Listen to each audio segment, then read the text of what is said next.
Hello. Hey guys, in today's video, I'm going to teach you how to determine if chronic inflammation is what's keeping you from performing.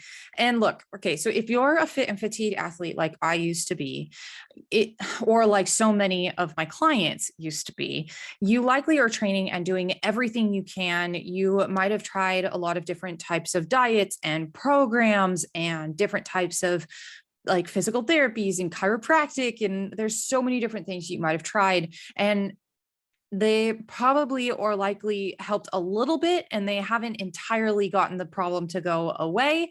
And sometimes that can feel really defeating, as well as increase your stress and maybe a little bit of anxiety, like it's never going to go away.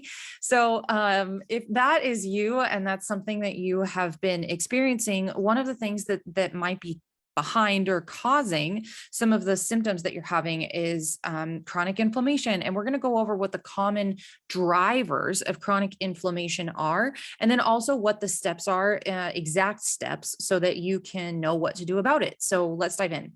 So here's a couple of things that you might have been experiencing, especially if you have been dealing with chronic inflammation over the past couple of months to a year. Here are some of the things that some of the athletes that I've worked with have specifically dealt with. Okay. So one is you've dealt with recurring injuries at least 3 times in the past year, some of which haven't necessarily been solved by hands-on methods like your chiropractic PT, things like that. Like you're still getting some of that chronic pain, aches in a joint or in muscles that no matter what you do, it's still not going away. That's a really, really common one. Another one is you've spent time out of training at least 4 times in the past year due to being sick, or you've spent an entire year out of competing because you're trying to work on an autoimmune condition or things like that. Another one is you've been fatigued in your day-to-day and in your workouts in the past 3 months.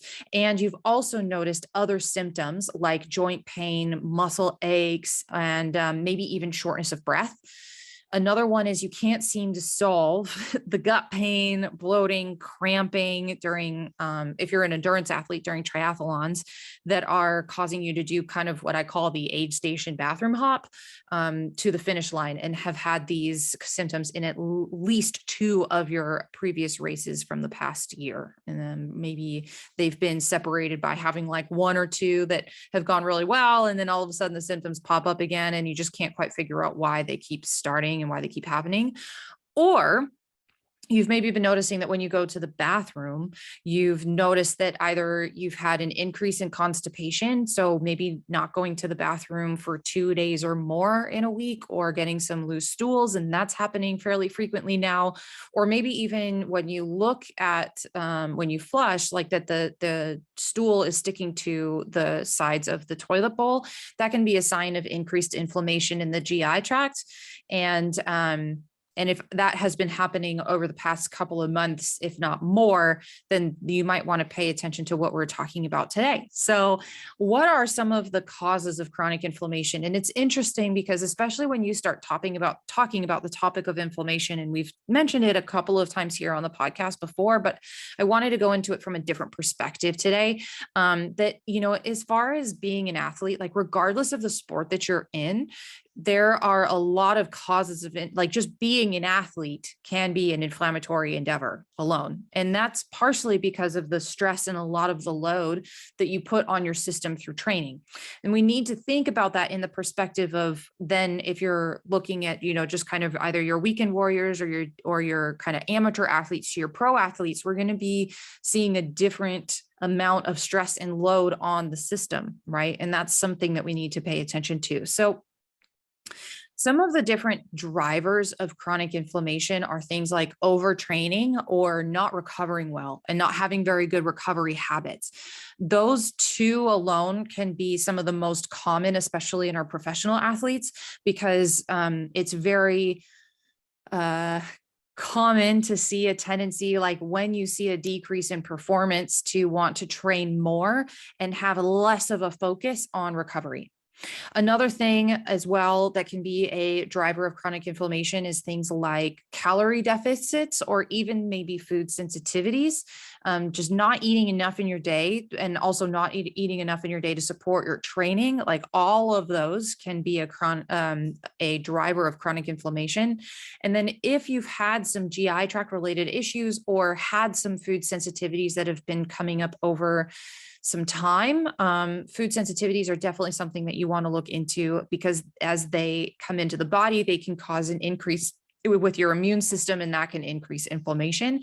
And you've got to remember that when that happens, right, that blood is cycling from your GI tract all the way through your body. So it's going to affect your joints and the health of your joints and the health of your muscles, things that are really critical for athletes to have on point, right? Another one are things like frequent use or daily use of things like NSAIDs. So ibuprofen, Advil, things like that are going to be something that you want to be really careful of. You can take them periodically, and we're going to talk about a little bit what I mean by that. But, if you're taking it every day or you're taking it fairly frequently, multiple times a month, it's just something that you want to be really aware of, because it actually can increase inflammation and cause some damage to some things that we really don't want, that are really actually critical for overall health and performance, especially for athletes. The other, some other chronic drivers of inflammation are things like jet lag or just not getting into reparative sleep. So not good quality of sleep, or fatigue from traveling, right? So like those three things can be actually really common, especially for professional athletes, but also for, any of our athletes that are also parents, or for some reason, if you are just not sleeping very well, like those are all things that we want to be very aware of, because they can cause just that low grade inflammation.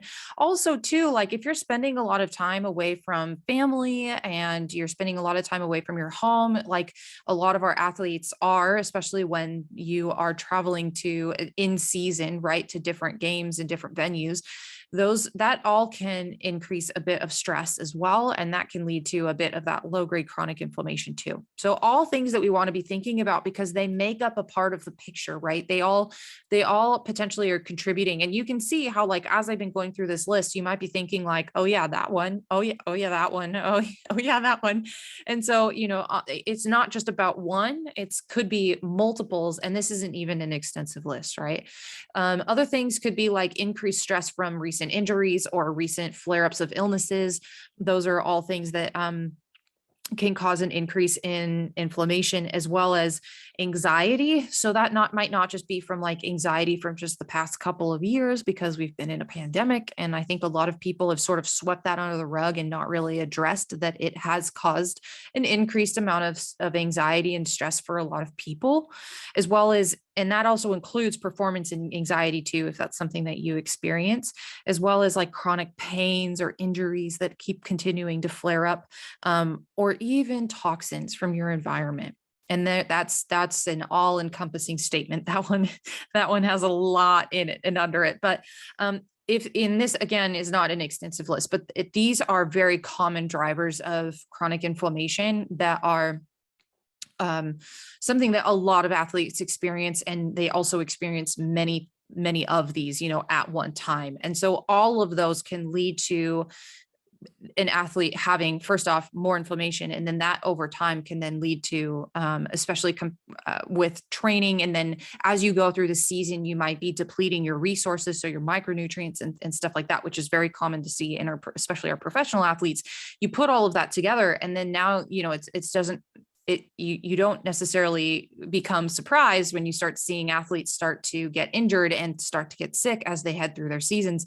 Although it's not surprising, it's something that we definitely want to fix and work on, and can be fixed and worked on and prevented, right? These are all things that are really important for that overall performance for long term. So I'm going to give you an example, especially for that ibuprofen or NSAID piece, of why you want to be really careful with stuff like that. And this also will lead into a bit of oversupplementation, because oversupplementing can also be a really big cause of inflammation too. which I don't think people always know about. So one of the things that happens with Advil is that it can be very good as a short-term acute reliever of inflammation, which is a good and intended use for NSAIDs. But when you are taking them daily, what we've actually noticed is that they increase inflammation and this low-grade inflammation. And they do that by impacting something called your mitochondria, and they actually decrease detoxification as well. So the things that you want to think about there, the other thing too, is they also affect your gut microbiome. So all of those together can increase oxidative stress and also decrease detoxification, and also then that all being the picture, they then increase inflammation, right? So part of what chronic use of NSAIDs can do is they negatively affect your mitochondria, which are your ATP energy producing cells. What we've seen in athletes is that your energy producing cells, these mitochondria, you actually have a lot of them, especially if you're a professional athlete and you've been doing this for a long time since you were a kid.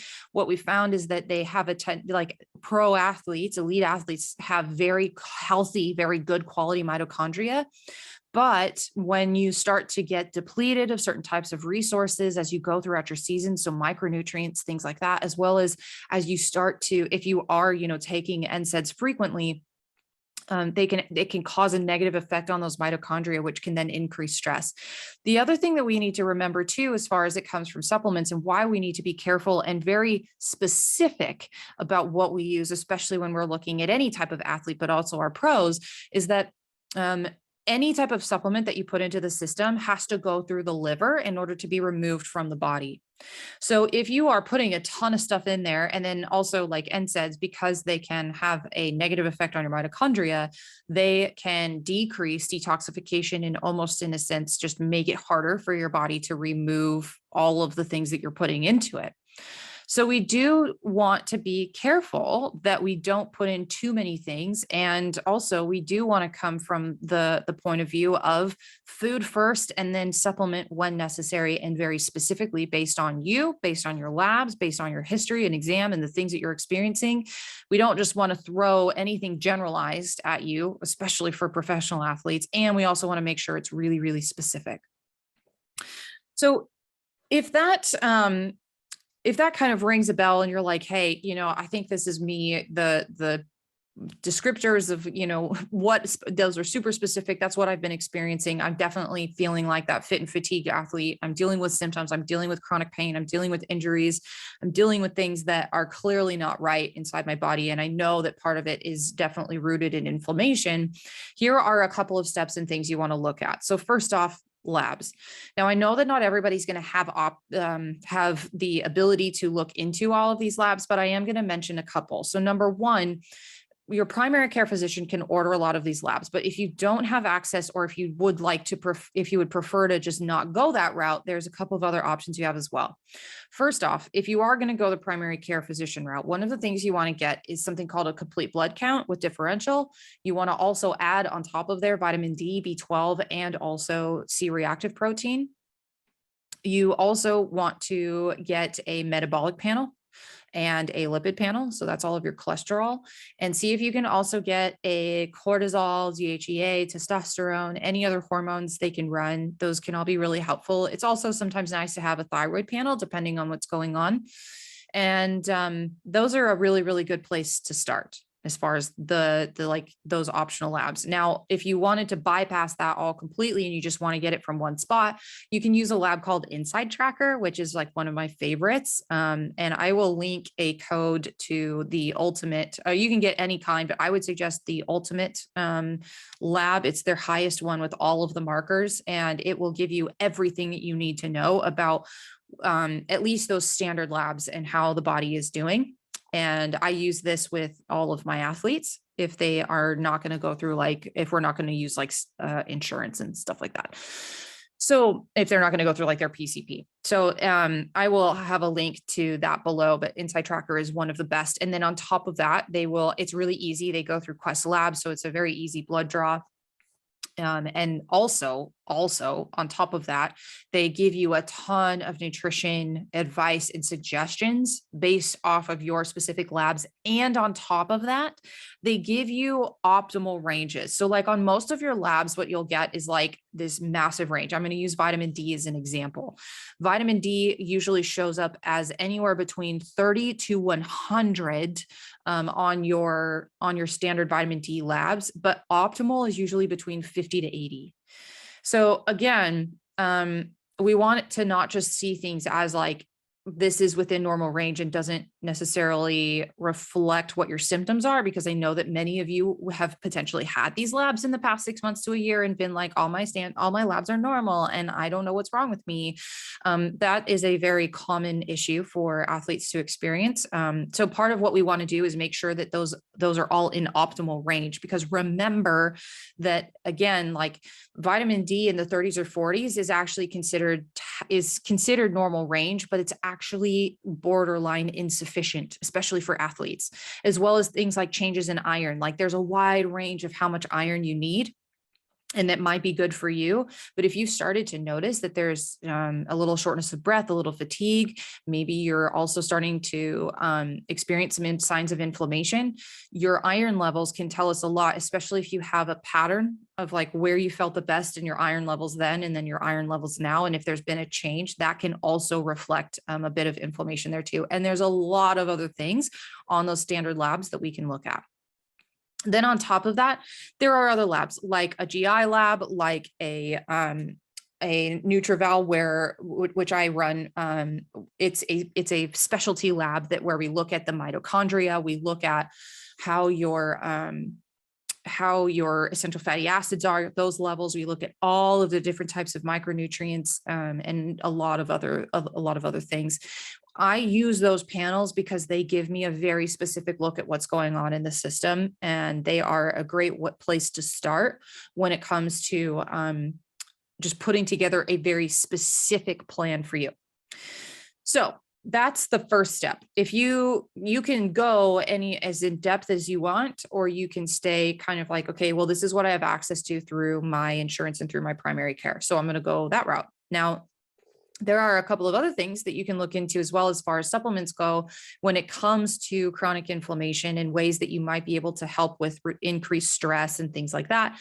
And you want to talk to your doctor about these, because anytime you make any changes to your supplement routines, again, you want to make sure that you're not over supplementing, and you also want to make sure that they're not going to interact with anything you have going on, like if you're taking any type of medications or things like that. Okay. But here's a couple that you might want to look into. So number one, CoQ10. CoQ10 is one that's used by all of your cells, especially you have to have enough CoQ10, and it's particularly used a lot by your organ systems that use a lot of energy. So things like your kidneys, like your heart, like your liver. So you have a very high density of mitochondria in those systems. And if you have a lot of increased oxidative stress, if you have low CoQ10 levels, if you have low antioxidant levels, then that's when we start to see those systems start to show signs of problems, like kidneys can be leading to things like gout, or liver issues there's a ton of different things that can come from that, and as well as like cardiovascular heart stuff, right? I know that's not getting into very specific things, but you can get the picture. If you have been dealing with issues that are associated with those systems, one of the things we want to look at is your body deficient in the nutrients it needs in order for those systems to function very well, right? The other thing that we can do too is every once in a while, I will have athletes use things like adaptogens like ashwagandha and rhodiola and ginseng, and even schisandra for some of my female athletes that are dealing with migraines around their cycles or periods. But those adaptogens can be extremely helpful for reducing the effect of stress on the body. And we use them at very key times, right? So like, again, when we talked about athletes, you start to see them starting to deal with injuries and illnesses as they kind of make their way through their season, because it's a very high stress time and they're starting to get more and more depleted of a lot of their resources. So the adaptogens can help the body be able to reduce the effect of stress on the system. They reduce oxidative stress, which can then also help with inflammation. And but here's the thing: we don't necessarily put this in for everybody and all the time, right? It's very common that you'll see people be like, okay, well, I heard that this is good for me, so I'm just going to take this every day. That's not the right use of herbs. And it's also not technically the right use of supplements unless it's like a multivitamin and some other maybe specific things for you that you kind of consistently are deficient in. Like for me, I have a very consistent routine of vitamin D because I live in the Pacific Northwest of the United States where it's very, very cloudy and rainy, and I don't get to see the sun very often. So that's a really good example of that. But then here's the thing. We don't just put those herbs in just willy-nilly and whenever. What we do is we want to pair that with how you're feeling. Are you feeling fatigued? Are you feeling a bit more unmotivated, or having any like kind of fluctuations in emotions, or just like anxiety, or how you're feeling? Because all of those can be correlated with higher stress, as well as looking at your heart rate variability and resting heart rate trends. Really, really important, and can give you a ton of information as far as how your body is responding to your training load and to your season. So we can take a look at your trends over time and compare that and use that with your sleep data, as well as your how you're feeling, your like just how you're feeling in your day to day and what you're experiencing, as well as also looking at potentially even some blood and urine markers on certain labs, and get it it's so comprehensive as far as like what you're dealing with. And then we make decisions based off of that. And that might be when we, add in these herbs for a short period of time to help you be able to kind of get over that stressful season. And then we, do whatever else we need to do that's based off of just restoring your body back to balance. And by doing a lot of those things, we reduce your risk of injury, we reduce your risk of illness, we potentially also improve your performance markers as well, because your body's not dealing with a ton of fatigue. Like all of these things lead to overall, potentially better performance. And I also want to just wrap it up with this. When I talked about like supplements and CoQ10 and inflammation and oxidative stress and all of those things, it's really common for athletes, especially when they see like a decrease in performance, or if they've been taken out of sport for whatever reason, or if they are dealing with a bunch of stress, to want to increase training, right? You want to do more, hit more golf balls, hit more baseballs. I mean, do more, I like, especially for my like endurance athletes, I know that you want to go for more runs, add in more strength training, do more cycling on the bike, add in more swims. Like it's just a very common thing for athletes to want to put in more into their day, right? Into their training. The thing about it though, is that where it's not just about it getting more fit and getting, just more fitness in, that really leads to a lot of that resistance to fatigue, especially in games and races, and especially in your endurance events that are 6+ hours or more. It's not necessarily through it's not necessarily through more fitness per se. Like for some, yes, but for a lot of you that are kind of like at a very like elite, very fit level, that resistance to fatigue isn't necessarily going to be coming from even more training. It can come from things like working on the different types of bacteria that are in the gut, working on things that optimally support your mitochondria. So again, going back to that like CoQ10, it's used a lot by like your kidneys and your liver and your muscles, right? That all of that piece, the stuff that's going on inside of your body with your organ systems, those can ultimately lead to you having even better resistance to fatigue in your races. But they are the most often neglected because that's not something that's often talked about. What's talked about is you've got to train more, you need to do more, you need to do all these things, when in fact, sometimes what you need to be doing is actually focusing on nutrition and recovery and some of these pieces that ultimately lead to a better outcome for the body.